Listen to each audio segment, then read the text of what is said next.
Create that. Okay. For those of you at home, blah, blah, blah, blah, blah, Republican motherhood, make a bunch of babies to make more Republicans. Michaela gives birth and dies doing it, but she's okay with it because she's helped out our country. Republicanism, not like modern conservatism, but Republican as in American democracy. Michaela's dead, but it's worth it. All right, let's move on. What? Well, no one does. But at least you did it for a cause. At least you died for a cause, making our republic stronger. Does that make you feel better? Raise your hand if you feel better now that at least she died with a purpose. Nathan does. Tiger does. Raise your hand if you don't think her brutal death was worth it.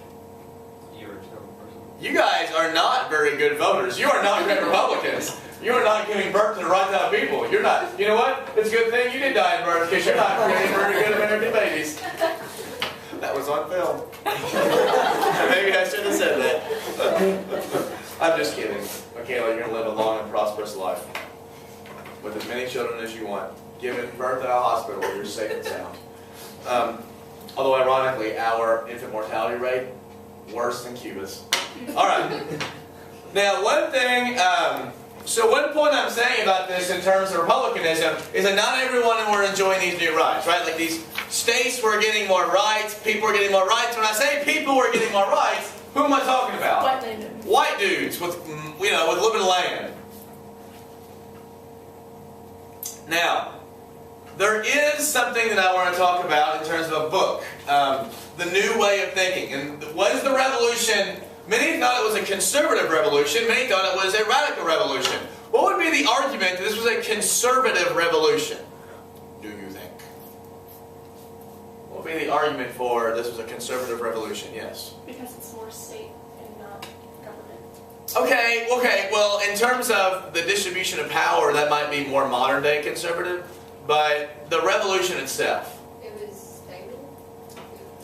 Yeah, but that's not necessarily conservative. Who were the ones, first of all, was the king in America? No. So it wasn't like the French Revolution where they literally went and chopped off a king's head, right? This king was 3,000 miles away. Secondly, look at the French Revolution. You said the French Revolution last year, right? What type of people took control after the French Revolution? Who was rebelling? The radical, the poor people though, right? Who was the one in charge? Who were in charge of the revolution here? Jefferson, Washington, Adams, right? John Hancock. Are these people average people? Who are they? They're the wealthy, right? I mean, they were kind of running America already. So many have argued that this was just replacing one group of rich white people with a different group of rich white people. Others have argued the different side. One guy's name is Gordon Wood. Write his name down, Gordon Wood. Last name Wood, first name Gordon. Still alive, by the way. Has anyone ever seen Good Will Hunting? In Good Will Hunting, they actually talk about Gordon Wood. Okay, if you haven't seen Good Will Hunting, it'll be the best movie you've seen in the last 5 or 10 years. It's amazing. I guess you guys are only 17, so maybe ever. It's it's a great movie. Gordon Wood made the argument that even though these were rich white people who were doing it, that it was still exceedingly radical. In fact, his book was called The Radicalism of the American Revolution. In fact, it won a Pulitzer Prize. It's a really good book. He said that this was inherently radical. That the revolution was a revolution and was radical. The goal of the government was literally to pursue the happiness of its people. The goal of the government was republicanism. Now, while today we might say we replaced one group of rich white people with somebody else's rich white people, how many big countries were democratic or republics in 1776? None of them were, right? How many of them wrote in their Declaration of Independence that they wanted to pursue happiness for their people? That all men were created equal.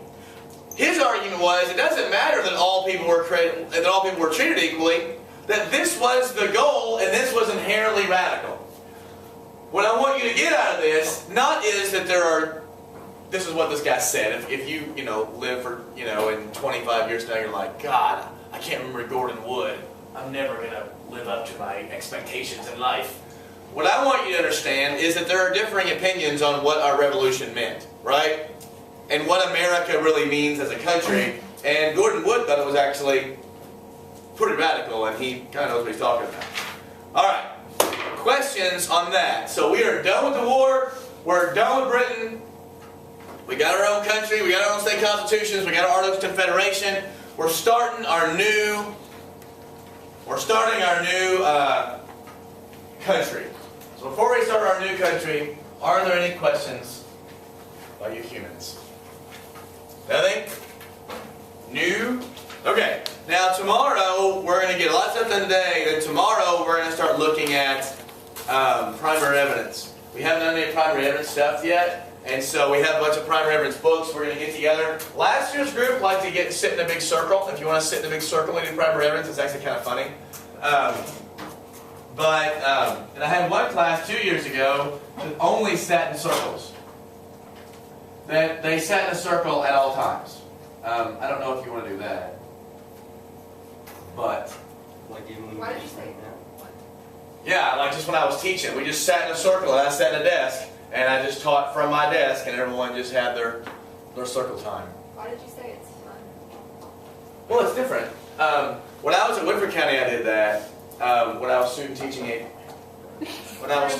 AP, I had one class and I put them in a circle just to see what it was like, and I put them next to people that they were oftentimes uncomfortable with. I had this guy who was kind of a white supremacist, and he hated black people and gay people, and I put him next to a flaming gay guy and a really mad black girl teenager. And he looked at me like he wanted to kill me at all times. In fact, his dad had like 35 confirmed kills in Vietnam, so I think he might have actually plotted my death.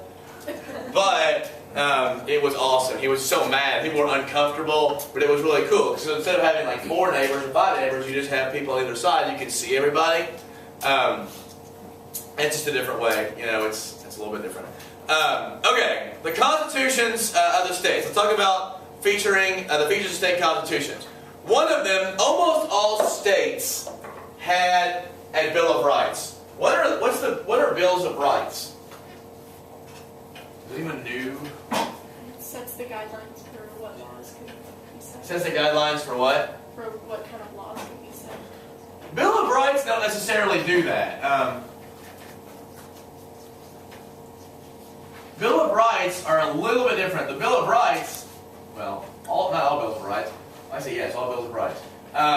They actually codify the rights that can't be taken away by government. For instance, in our Bill of Rights, nationally speaking, what are some of the big laws, the rights that you're given, the civil rights that you're given? Speech, press, religion, right? Privacy. These are rights given in the Bill of Rights.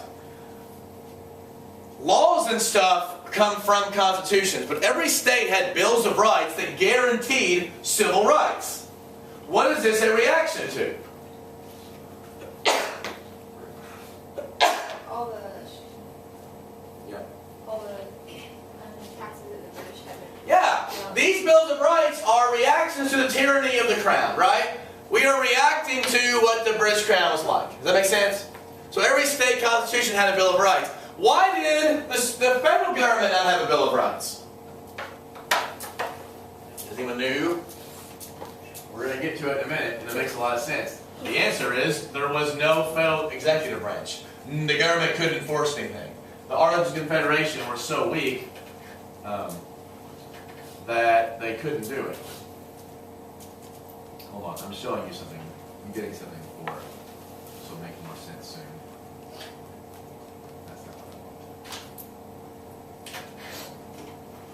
Okay, so all these constitutions had bills of rights. They all had weak executive branches.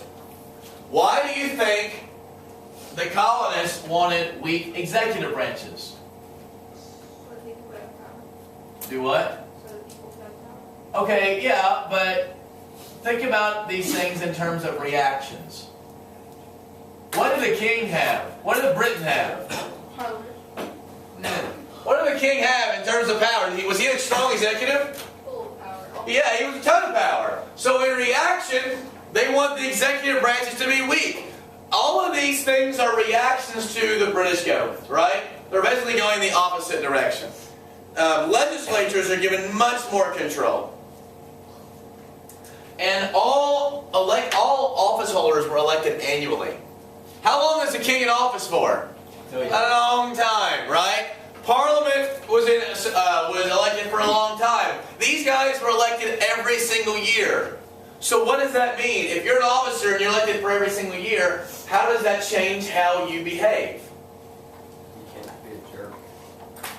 Okay, well you can't be a jerk, but You're You have to connect with people. yeah, you have to be one of the people, don't you? Because if you don't connect with the people, what are they going to do? Vote for somebody else the next year, right? So it connects it connects leaders to the people, which is more Republic and less British in that sense, all right? In terms of the economy, America did very, very poorly in the 1780s. We had crazy inflation. What's inflation mean? More money than back of a gold. Hold on one second. Almost done. The value of Inflation means the price level of goods goes up, right? So what was happening was, what was America doing? Other than borrowing from the French and Dutch, how are we paying for the war? Do what? Well, yeah, we were printing off money. We're printing off a bunch of money. And as you print off money, what happens to the value of the currency? It depletes, right? It diminishes. And as the value goes down, we put off a bunch of money, you get inflation, right? Prices go up, and people start to suffer. Farms are being taken away. We had no currency, the Currency Act. Farmers were having a hard time paying off loans. Farmers were, they were having a hard time also because they were fighting in the war, and they were not farming.